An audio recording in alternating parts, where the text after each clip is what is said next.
kita akan melanjutkan ke Kandawaga atau kelompok tentang Kanda.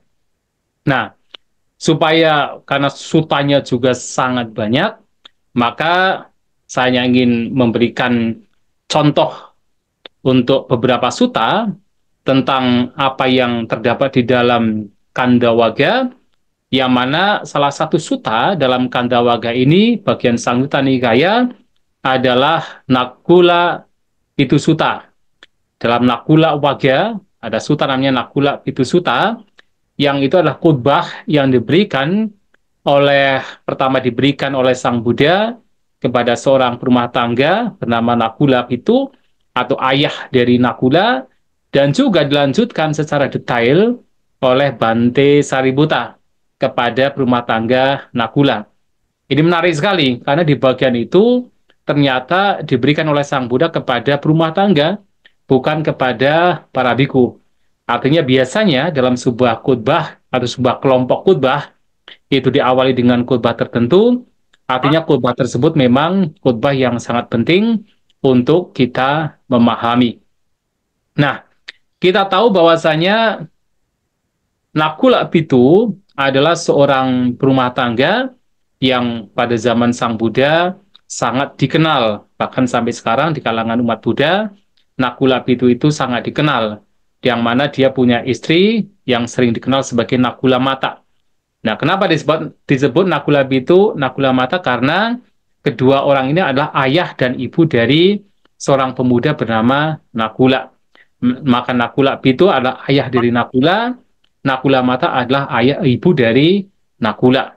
Nah, dua orang ini hidup di sebuah negara bernama negara Baga. Nah, di satu wilayah atau kota, salah satu kota dari negara Baga, itu adalah Sungsumagiri. Nah, jadi kedua orang ini berada di kota Sungsumagiri. Dan seringkali Sang Buddha bertemu dengan dua orang ini ketika beliau sedang berada di daerah Baga. Nah, bahkan dalam sebuah cerita, ketika Sang Buddha bertemu dengan dua rumah tangga ini atau suami istri ini, mereka langsung bertemu dengan Sang Buddha, bersujud di kaki Sang Buddha, dan menyebut Sang Buddha sebagai anaknya, sebagai putranya. Dan menyampaikan kenapa sudah begitu lama kok tidak pulang gitu. Menyampaikan bahwa Sang Buddha sebagai anaknya. Dan itu dibiarkan oleh Sang Buddha. Kenapa? Ternyata dikatakan dua orang ini pernah menjadi orang tua ketika Sang Buddha masih sebagai bodhisattva di kelahiran yang lampau selama 500 kali. Dan bahkan pernah menjadi yaitu kakek neneknya selama 500 kali. Dan juga banyak lagi pernah menjadi kerabat dari Sang Buddha ketika masih bodhisattva. Sehingga ketika bertemu pertama saja dengan Sang Buddha sudah ada rasa bahwa Sang Buddha itu seperti memang anaknya sendiri. Nah, dalam berbagai kesempatan bertemu dengan Sang Buddha dan suatu kali juga mendapatkan wejangan dari Sang Buddha, mereka berdua mencapai kesucian Sotapanna. Nah, tetapi Sang Buddha kan memang dengan para siswanya boleh dikatakan tidak banyak pergi ke daerah Baga. Biasanya Sang Buddha perginya ke daerah Sawati, yaitu kota di daerah kerajaan Kosala. Karena di sana ada terutama vihara yang dibangun oleh Anathapindika. Nah, biasanya Sang Buddha memang berada di sana. Tetapi untuk pergi ke kota Baga itu tidak banyak kali. Maka ketika bertemu di kota Baga, dua orang ini menemui Sang Buddha. Nah, suatu kali dalam khutbah ini, yaitu Nakula Pitu Sutta, ketika Sang Buddha berada di kota Baga, terutama di daerah Sungsumagiri, nah, Nakula Pita yang pada waktu itu sudah merasa tua, dan juga sudah sakit-sakitan, merasa badannya sudah rapuh, bertemu dengan Sang Buddha. Jadi seperti semacam komplain atau semacam mengeluh atau curhat kepada Sang Buddha bahwa saya sekarang sudah tua, sekarang saya sudah berumur tua, sudah rapuh, badannya juga sudah banyak sekali penyakit dan suka sakit-sakitan, dan meminta Sang Buddha atau para siswa Sang Buddha untuk memberikan wejangan. Karena Sang Buddha dan para siswanya jarang sekali datang ke kota Baga, ke negara Baga. Maka mohon untuk memberikan wejangan kepada Nakula Bitu ini agar bisa dipraktikkan dalam kehidupan sehari-hari. Dan apa wejangan dari Sang Buddha pada waktu itu? Belum menyampaikan bahwasanya untuk melatih batinnya dengan selalu merenungkan bahwasanya biarkan tubuh ini sakit. Jadi walaupun tubuh ini sakit, tetapi batin tidak ikut sakit. Itu wejangan dari Sang Buddha. Nah, jadi wejangannya adalah walaupun tubuh ini sakit, jasmani ini sakit, tetapi melatih batin agar batin tidak turut sakit. Nah, ini penting sekali. Wejangan ini sangat penting karena Sang Buddha dalam khotbah ini juga menyampaikan yang namanya jasmani itu tidak pernah tidak mengalami sakit. Bahkan dikatakan dalam khotbah tersebut, kalau seseorang berpikir sesaat saja bahwa jasmaninya itu sehat, itu sebenarnya karena persepsi yang salah, karena sebuah kebutuhan. Bahwa jasmani ini pada hakikatnya, setiap momennya, setiap waktunya itu sebenarnya mengalami sakit. Ya memang kalau kita perhatikan, jasmani ini kan terdiri dari berbagai macam bagian. Maka, kalaupun seandainya ada satu bagian yang mungkin terasa nyaman, tapi di bagian jasmani lain, itu pasti mengalami sakit. Dan bahkan, jasmani kita kan selalu berubah-ubah. Setiap sel-sel pada jasmani kita itu kan selalu berubah-ubah. Dan bahkan, dalam satu detik pun akan terjadi kematian dan kelahiran berkenaan dengan sel-sel yang ada pada tubuh kita, pada tubuh setiap manusia. Artinya jasmani ini setiap momennya itu memang memberikan sakit. Sehingga ketika orang berpikir bahwasanya saya mendapatkan kesehatan walaupun sedetik saja, walaupun sesaat, Sang Buddha katakan itu adalah sebuah kebutuhan. Maka setiap momen, setiap saat jasmani ini menimbulkan rasa sakit. Dan apalagi, ya kita tahu bahwasanya tubuh kita ini memang sifatnya adalah rapuh. Maka seringkali bahwa tubuh kita itu diumpamakan seperti Anda buto. Anda itu artinya adalah telur. Buto itu keberadaannya seperti telur. Artinya apa? Mudah pecah. Jadi seperti telur yang tidak bisa digunakan untuk bermain. Nah, ada anak-anak membawa telur kemudian digunakan untuk bermain, untuk dilempar-lempar. Dan tidak mungkin bisa demikian. Artinya ketika dilempar akan mudah pecah. Demikian pula tubuh kita. Tubuh kita ini terus mengalami kerapuhan dan seperti rapuhnya seperti telur yang mudah sekali pecah. Dan juga seringkali tubuh kita juga diumpamakan seperti periuk yang pasti akan berakhir dengan pecah. Dan kalau kita perhatikan, kalau orang membawa periuk, kemudian harus berpapasan dengan orang lain, dia harus hati-hati sekali untuk bisa menghindar dari yaitu orang-orang yang berpapasan dengan dia, supaya apa? Tidak menabrak periuknya. Atau ketika kemudian sedang memikul periuk dan berjalan di pinggir jalan yang kanan kirinya itu ada jurang atau kanan kirinya itu ada tebing, maka orang yang membawa periuk juga akan hati-hati sekali. Karena tahu bahwa periuk ini kalau sampai jatuh, kalau sampai kemudian dia jatuh, akan mudah sekali pecah. Dan tubuh kita pun juga sama. Seperti halnya periuk yang mudah sekali pecah, rapuh sekali. Nah, kemudian dalam kesempatan lain juga dikatakan bahwa tubuh kita itu diibaratkan seperti 4 ekor ular berbisa. Yang mana walaupun seseorang sudah merawat, umpamanya dia punya binatang piaraan yang terdiri dari 4 ekor ular berbisa, sudah dirawat dengan baik, sudah diberi makan dengan baik, ketika sakit juga diberi obat, diberi istirahat, diberi tempat tinggal yang nyaman. Tetapi yang namanya ular pasti akan suatu saat marah dan bahkan tidak peduli kepada yang merawatnya. Dia menggigit, menimbulkan sakit, bahkan kematian. Tubuh kita juga sama, kita sudah merawat setiap hari. Kita memberikan yaitu istirahat kepada tubuh ini. Kita memberikan katakan mandi kepada tubuh ini. Kita memberikan makan ketika sakit, kita berikan obat. Tapi yang namanya tubuh yang terdiri dari 4 unsur itu pasti akan memberikan sakit. Ketika suatu saat salah satu unsur dari 4 unsur jasmani yang merupakan atau simbol dari 4 ekor ular berbisa itu akan memberikan sakit dan bahkan memberikan kematian.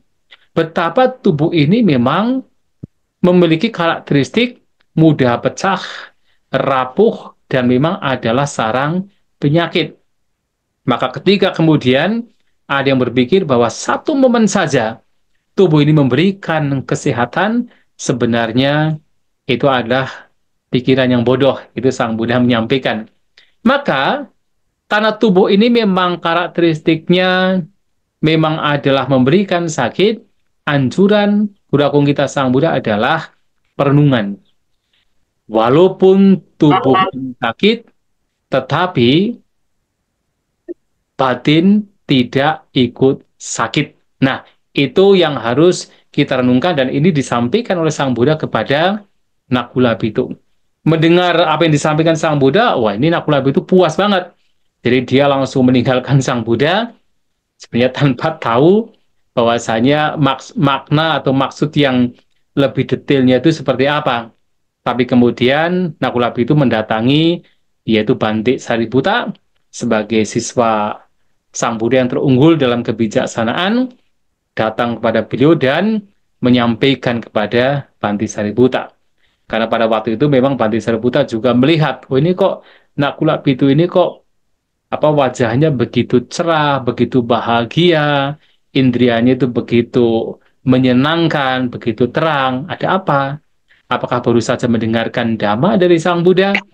Kemudian ditanya demikian oleh Bantik Sariputta, Nakula itu mengatakan bahwasanya memang barusan ia mendengarkan yaitu dhamma dari Sang Buddha. Jadi diperciki oleh air dhamma. Air dhamma yang sifatnya adalah deathless atau tanpa kematian. Nah, itu membuat dia menjadi bahagia, menjadi bergembira, wajahnya menjadi terang, menjadi cerah, nah, menjadi bersih. Itu disebabkan karena baru mendengar dhamma dari Sang Buddha. Nah, ditanya, wejangan apa yang diberikan oleh Sang Buddha? Nakula Bhikkhu ini menjawab apa yang telah diberikan oleh Sang Buddha, bahwasanya walaupun fisik tubuh ini sakit, tetapi pikiran batin tidak sakit. Itulah kemudian Bantik Sariputta bertanya balik, tapi apakah Nakula Bhikkhu tahu, paham yang dimaksud dengan tubuh sakit dan batin sakit? Dan juga yang dimaksud dengan walaupun tubuh sakit, tetapi batin tidak ikut sakit. Nah itulah kemudian Nakula Bhikkhu mengatakan bahwa ia tidak paham dengan apa yang disampaikan oleh Sang Buddha berkenaan dengan hal tersebut. Maka datang kepada Bantik Sariputta agar mendapatkan penjelasan yang lebih detail, lebih komprehensif berkenaan dengan pernyataan Sang Buddha. Apa yang dimaksud dengan tubuh sakit dan batin ikut sakit, dan apa yang dimaksud dengan tubuh sakit tapi batin tidak ikut sakit. Nah, ini penting sekali. Karena apa? Dalam khotbah tersebut, kemudian Bantik Sariputta menyampaikan berkenaan dengan 5 gugusan. Nah, dikatakan sebagai tubuh sakit dan batin sakit adalah ketika seseorang memiliki anggapan yang berkenaan dengan entitas, berkenaan dengan diri yang berhubungan dengan 5 gugusan. 5 gugusan ini tidak lain adalah bahwa kita manusia memiliki atau dikatakan sebagai manusia disusun karena 5 gugusan, 5 kelompok, yaitu karena adanya jasmani, kemudian adanya perasaan, adanya persepsi, adanya bentukan-bentukan pikiran, dan adanya kesadaran, winyana. Jadi adanya rupa atau bentuk atau jasmani, kemudian vedana perasaan, kemudian persepsi, yaitu sanya, bentukan-bentukan pikiran sangkara, dan karena ada winyana kesadaran. 5 gugusan ini yang membentuk keberadaan kenapa kita dikatakan sebagai makhluk.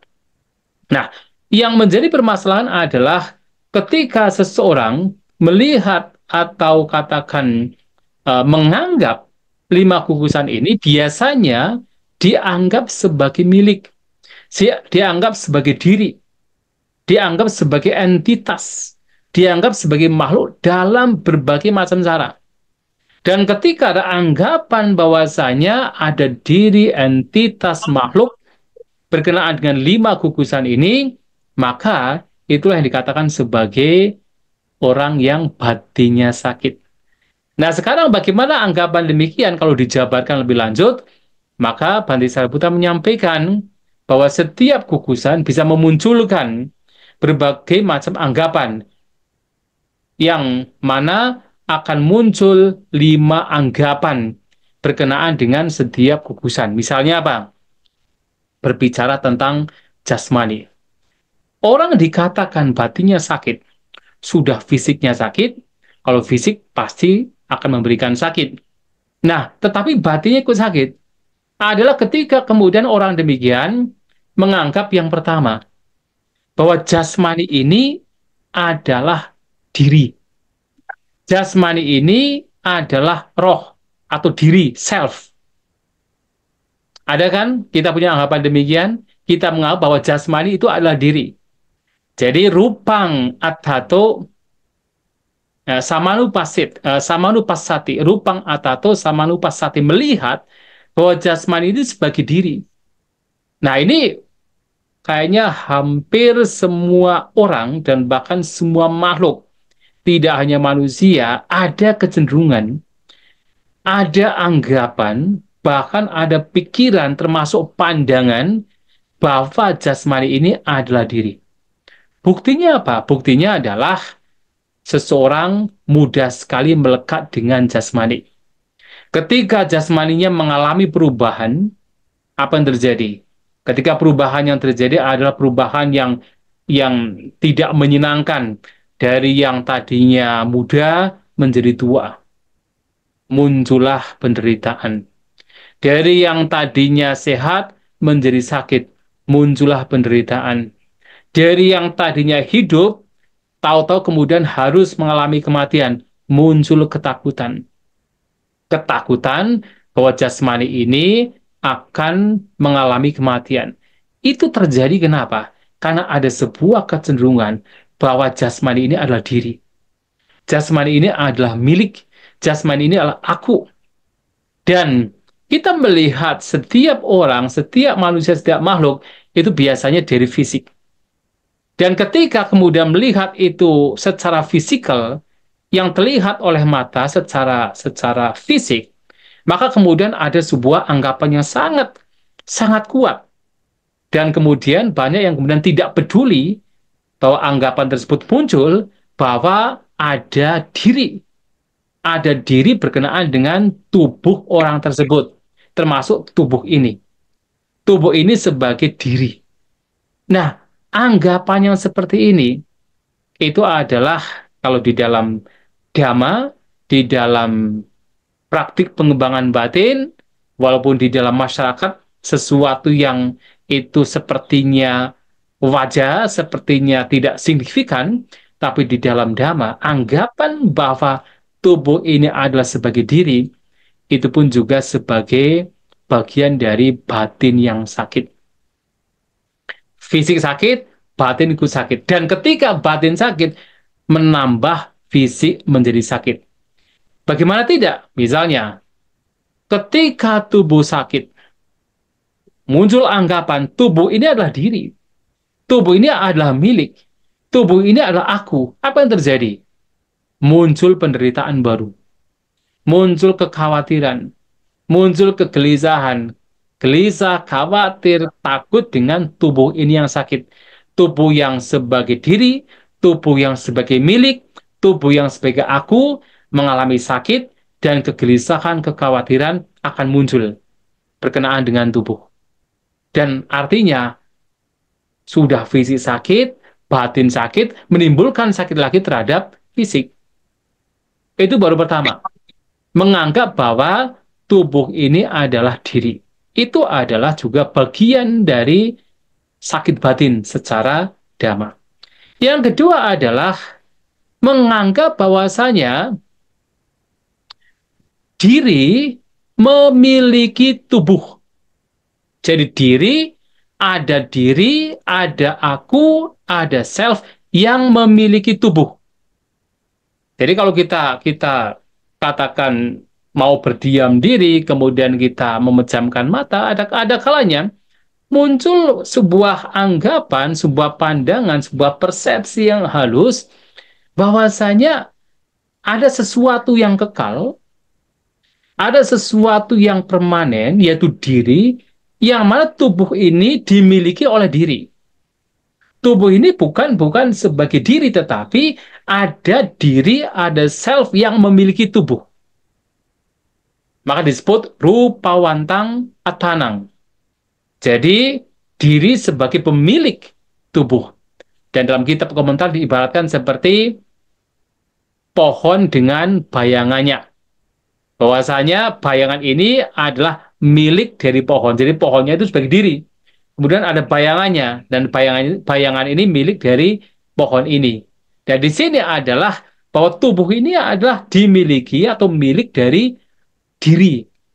Jadi ada diri tertentu, ada sel tertentu, ada aku tertentu yang memiliki tubuh.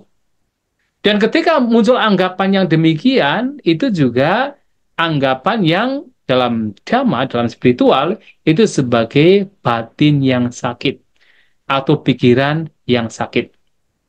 Nah, ini adalah yang kedua. Kalau kita mau melihat ke dalam, itu muncul. Itu kadang-kadang anggapan demikian akan muncul. Walaupun yang paling kasar biasanya yaitu adalah jasmani sebagai diri yang paling kasar. Nah, tapi yang kedua adalah ada diri, ada aku, ada self yang memiliki jasmani. Nah, yang ketiga adalah kadang muncul sebuah anggapan bahwa ada diri di dalam jasmani. Jadi ada diri di dalam jasmani. Nah, anggapan tersebut juga bisa muncul.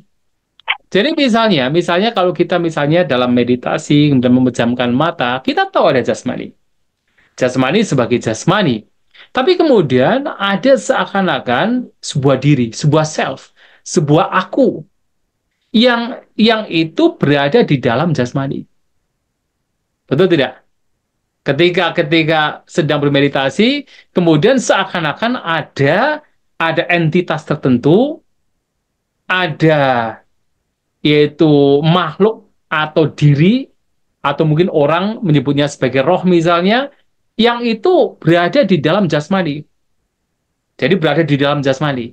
Nah, terkadang ada anggapan yang muncul seperti itu, ada pemikiran, kemudian persepsi, kemudian memunculkan pandangan, bahwasanya memang ada diri yang berada di dalam jasmani. Dan kadang bisa muncul demikian. Dan itu diibaratkan kalau dalam kitab komentar, itu diibaratkan seperti ada permata yang berada di dalam kotak. Jadi permatanya itu seperti diri itu sendiri, kemudian jasmaninya adalah kotak. Jadi ada perumpamaan seperti itu. Seakan-akan ada diri di dalam jasmani. Itu juga bagian dari batin yang sakit. Nah, yang keempat adalah kadang muncul juga sebuah yaitu anggapan, pandangan, persepsi bahwa jasmani ini berada di dalam diri. Jadi atani rupang. Jadi melihat bahwa jasmani ini berada di dalam diri. Bisa juga muncul demikian.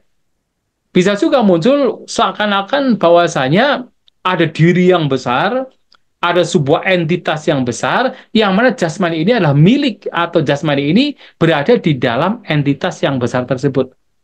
Bisa muncul sebuah pikiran, persepsi, pandangan yang seperti itu. Dan intinya adalah apapun pandangan, persepsi bahwa ada diri, ada self, dengan berbagai macam cara yang berhubungan dengan jasmani, itu adalah pandangan yang dalam Dhamma merupakan bagian dari batin yang sakit. Walaupun dalam kehidupan sosial, kehidupan bermasyarakat, dalam kehidupan ya yang pada umumnya orang melakukan, hal seperti itu bukan sesuatu yang signifikan. Bahkan banyak orang yang tidak peduli, dan banyak orang bahkan menganggap itu sebagai sebuah kebenaran. Tetapi dalam Dhamma itu adalah bagian dari bentuk batin yang tidak benar, atau dalam dalam istilah yang lain itu adalah tipalasa atau batin yang error. Entah itu adalah pandangan yang error, atau bentuk pikiran yang error, atau persepsi yang error. Ketika ada anggapan bahwa ada diri, apakah tubuh sebagai diri, atau diri memiliki tubuh, atau diri di dalam tubuh, atau tubuh di dalam diri. Nah, itu adalah pandangan atau pemikiran atau persepsi yang tidak benar, yang salah, dan itu adalah batin yang sakit dalam hal ini. Dan kemudian seseorang punya anggapan bahwa tubuh ini adalah saya, atau tubuh ini adalah milik saya. Ini sebagai sebuah kesimpulannya bahwa tubuh ini adalah saya, atau tubuh ini adalah milik saya. Ketika ada anggapan demikian, ada pemikiran demikian, ada pandangan demikian, dan ada persepsi demikian, itu juga adalah bentuk batin yang salah. Nah, pertanyaannya adalah, apakah kita masih memiliki bentuk batin demikian? Wah, kayaknya sulit ya kalau tidak memiliki. Karena memang secara umum kita itu dari kecil itu sudah diajari, sudah didoktrin dengan sangat kuat bahwasanya ya tubuh ini adalah milik. Tubuh ini adalah milik, kalau saya, tubuh ini adalah saya, ini adalah saya, tubuh ini adalah saya.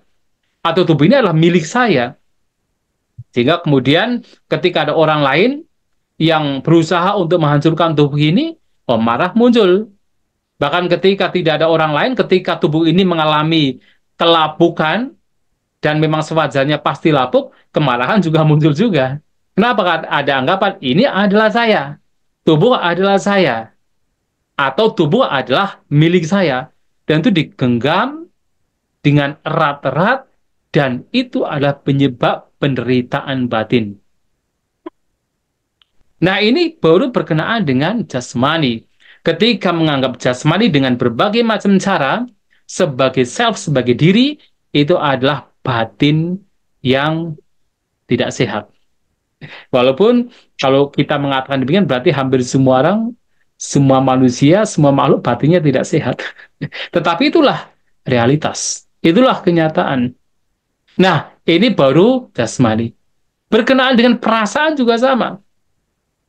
Perasaan atau pengenyaman, jadi sebenarnya kalau kita mau mau menerjemahkan dan kita mau betul-betul menghayati, memang vedana itu memang mengacu kepada pengenyaman.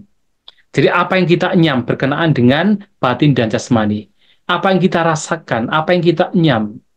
Entah itu menyenangkan, tidak menyenangkan, ataupun netral. Ketika kita melihat objek, kemudian kita mengenyam perasaan menyenangkan, tidak menyenangkan, atau netral. Ketika kita mendengarkan suara, kita mengenyam perasaan menyenangkan, tidak menyenangkan, ataupun netral. Kemudian berkenaan dengan membaui, merasakan dengan lidah, bersentuhan dengan jasmani. Kemudian juga bentuk-bentuk pikiran yang muncul, dienyam oleh pikiran itu sendiri, muncullah yang menyenangkan, tidak menyenangkan, dan yang netral. Itulah vedana, itulah perasaan. Dan ketika itu muncul demikian, pandangan seperti tadi halnya, yaitu berkenaan dengan jasmani juga bisa sama, bisa muncul. Mungkin seseorang berpikiran bahwasanya perasaan ini adalah diri. Ketika muncul perasaan menyenangkan atau tidak menyenangkan atau perasaan netral, ada anggapan bahwa ini adalah diri. Bahwa perasaan atau pengenyaman ini adalah diri.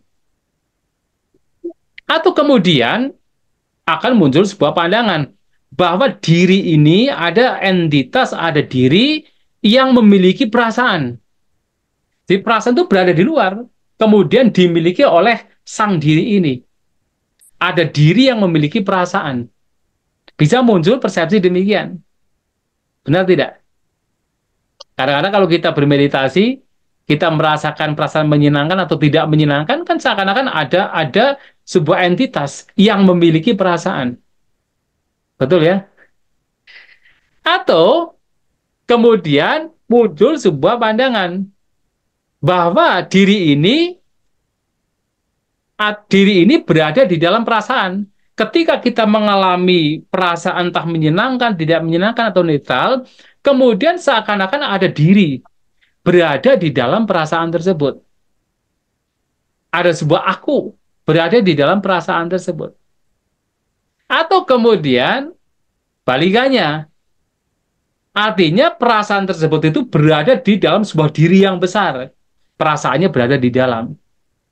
Bisa muncul persepsi demikian. Apapun persepsinya berkenaan dengan perasaan dan berhubungan dengan persepsi adanya diri, adanya self, adanya aku, itu juga bagian dari batin yang tidak sehat, batin yang sakit. Apalagi kemudian punya kesimpulan dengan kuatnya, melekat kuat erat dengan kokohnya mengakar bahwa perasaannya saya,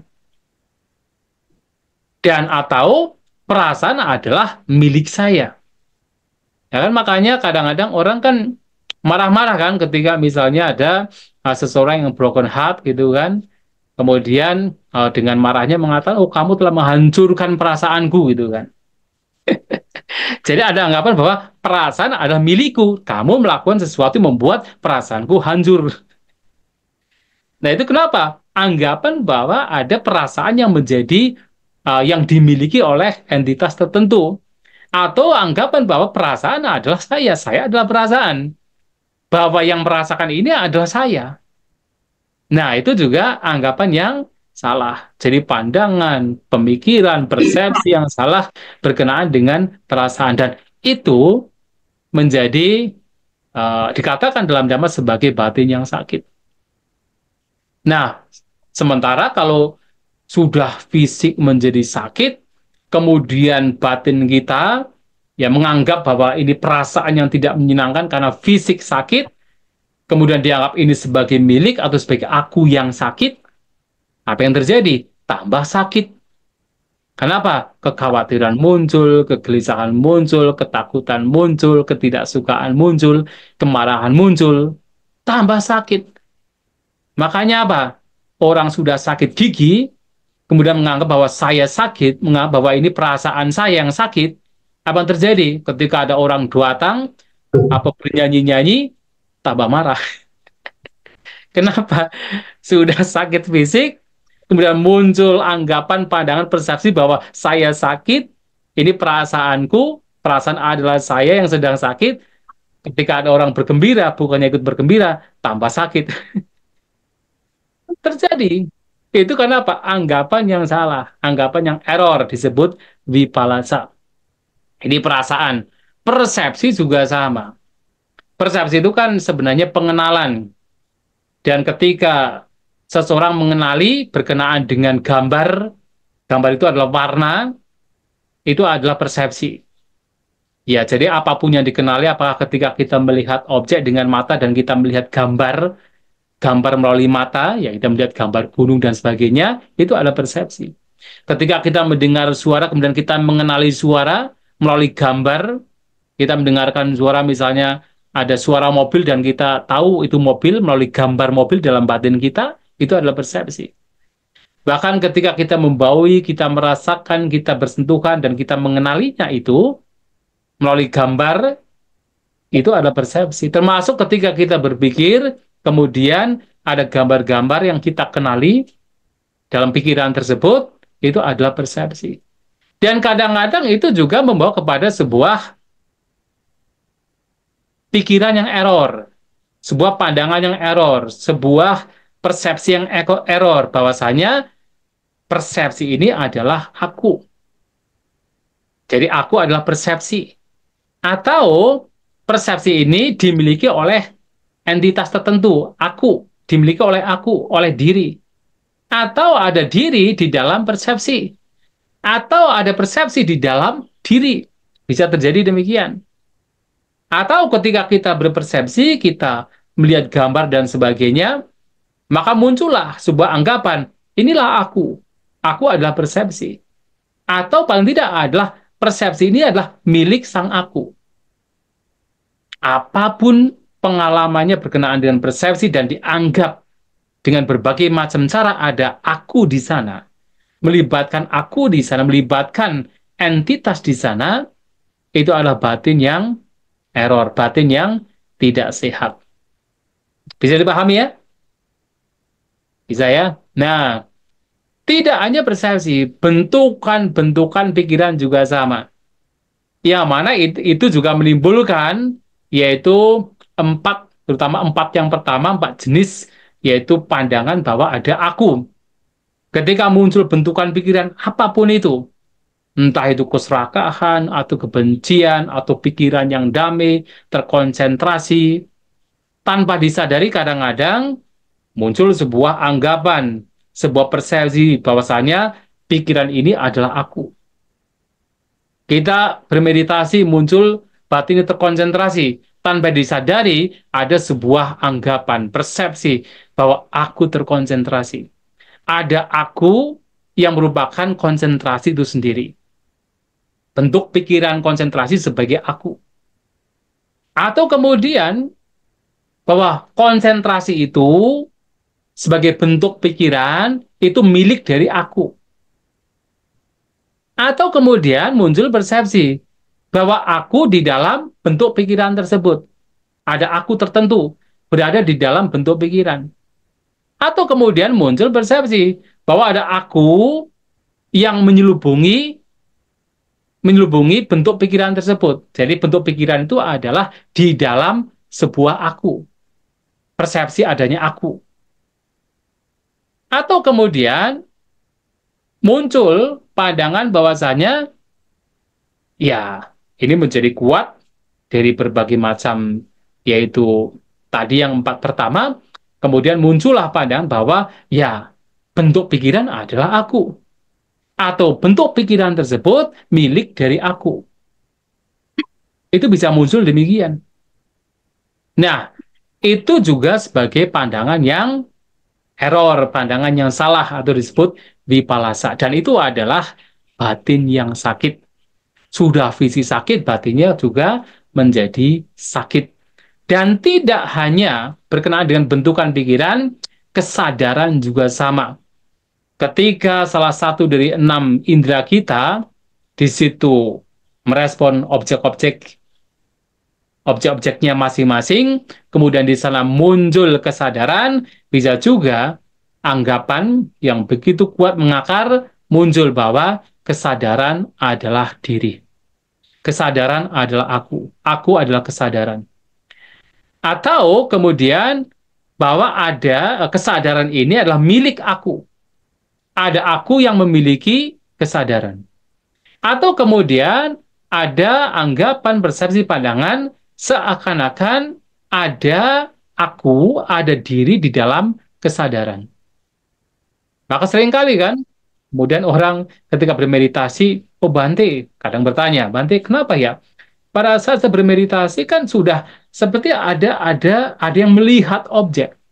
Tapi kemudian di belakang itu juga ada yang melihat lagi. Melihat sesuatu yang melihat objek.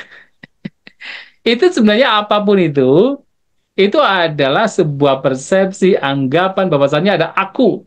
Aku di dalam kesadaran. Kesadaran adalah yang mengetahui, tetapi kemudian ada aku lagi yang melihat kesadaran. Seakan-akan demikian. Atau kemudian ada aku yang besar, kemudian di dalamnya ada kesadaran. Bisa demikian. Atau kemudian aku ya kesadaran, atau kesadaran milikku. Bisa demikian, bisa muncul demikian. Apapun pengalaman, pada akhirnya, apapun pengalaman kita, apapun itu, entah nanti berhubungan dengan jasmani, dengan perasaan, dengan persepsi, bentukan-bentukan pikiran, atau kesadaran yang sangat bervariatif. Kalau di situ melibatkan sebuah anggapan, sebuah pandangan, pemikiran, persepsi bahwa ada aku, itu adalah batin yang tidak sehat. Maka Sang Buddha ketika mengatakan, dan dijelaskan oleh Bhante Sariputta, dikatakan sebagai batin yang sehat, walaupun kemudian jasmani itu sakit, adalah ketika anggapan-anggapan demikian itu tidak muncul. Artinya seseorang berusaha untuk bagaimana anggapan bahwasannya ada diri, ada entitas, ada self yang berhubungan dengan 5 gugusan itu tidak muncul. Kalaupun seandainya muncul, harus segera direnungkan. Maka di dalam khotbah-khotbah Sang Buddha, di dalam Kandawake ini, banyak sekali khotbah diberikan Sang Buddha. Bahwasanya ketika berhubungan dengan 5 gugusan, cobalah direnungkan. Rupang bikawe nak tumhakang. Wahai para biku, jasmani itu bukan milikmu. Tang pajaha tamak tinggalkan itu. Kemudian tidak hanya jasmani, perasaan juga bukan milikmu. Persepsi juga bukan milikmu. Bentuk-bentuk pikiran juga bukan milikmu. Kesadaran juga bukan milikmu, maka tinggalkan itu. Kenapa itu bukan sebagai milik yang sejati? Ya karena sesungguhnya tidak ada satupun fenomena berkenaan dengan 5 gugusan ini yang betul-betul bisa dipertahankan. Sang Buddha menyampaikan bahwa 5 gugusan ini sifatnya adalah tidak kekal. Dalam khotbah-khotbah, dalam Kandawaga, seringkali lihat jasmani sebagai tidak kekal. Lihat kemudian persepsi, perasaan, bentuk-bentuk pikiran, kesadaran sebagai tidak kekal, sebagai yang berubah. Karena semuanya tidak kekal, semuanya berubah, maka jangan anggap bahwa 5 gugusan ini sebagai milik. Ketika menganggap ini sebagai milik, maka muncullah penderitaan ketika perubahan terjadi. Maka dalam banyak khotbahnya, melihat 5 gugusan ini sebagai apa? Netang mama, ne sohamasmi, na me soata. Bahwa ini bukan milikku, ini bukan aku, dan ini bukan sebagai diriku. Yang ada hanya sekadar 5 gugusan. Yang ada hanya sekedar fenomena. Jasmani sekedar jasmani fenomena. Yang sifatnya muncul dan lenyap, berubah-ubah. Perasaan juga sekedar fenomena yang sifatnya muncul dan lenyap. Demikian pula persepsi, bentuk-bentuk pikiran, kesadaran, semuanya adalah sekadar fenomena yang sifatnya berubah, tidak bisa dipertahankan, dan ketika kemudian muncul kemelekatan di sana, muncul keinginan untuk katakan memperolehnya, mempertahankannya sebagai milik, maka penderitaannya akan muncul. Maka ini menjadi anjuran Sang Buddha agar batin kita menjadi sehat. Artinya, yang dimaksud dengan sehat di sini adalah bagaimana melihat 5 gugusan ini bukan sebagai milik, bukan sebagai aku, bukan sebagai diri. Dalam berbagai macam cara, seperti yang tadi ada berbagai persepsi yang muncul berkenaan dengan 5 gugusan, jangan kemudian memunculkan persepsi bahwa ini adalah diri dalam berbagai macam cara. Nah, kalau sudah demikian, maka kita melatih batin kita untuk menjadi sehat. Maka biarlah jasmani ini sakit, tetapi batin tetap menjadi sehat. Nah, ini yang disampaikan di dalam khotbah yang diberikan oleh Sang Buddha kepada Nakula Pitu, yang kemudian dijelaskan, dijabarkan oleh Bhante Sariputta kepada Nakula Pitu, bahwasanya batin yang sehat adalah batin yang tidak terseret oleh persepsi anggapan bahwa ada diri berkenaan dengan 5 gugusan. Maka anjurannya adalah selalu merenungkan bahwa 5 gugusan ini bukan sebagai milik, merenungkan bahwasanya 5 gugusan ini sifatnya berubah, bukan sebagai milik, sehingga selalu merenungkan netang mama, nesohamasmi, nak me swata. Ini bukan milikku, ini bukan aku, dan ini bukan diriku. Nah, saya kira untuk hari ini demikian untuk Samnera, dan ya yang terpenting dipelajari walaupun sedikit-sedikit sehingga akan dipahami maknanya. Ya, itu untuk hari ini. Dan besok kita akan melanjutkan lagi pagi sampai sore. Ya, terima kasih karena waktu di tempat kami PDA itu sudah dilonceng untuk makan siang sehingga sampai di sini dan semoga bisa dipahami dengan baik. Ya, sampai sata bawantus kita semoga semua makhluk berbahagia.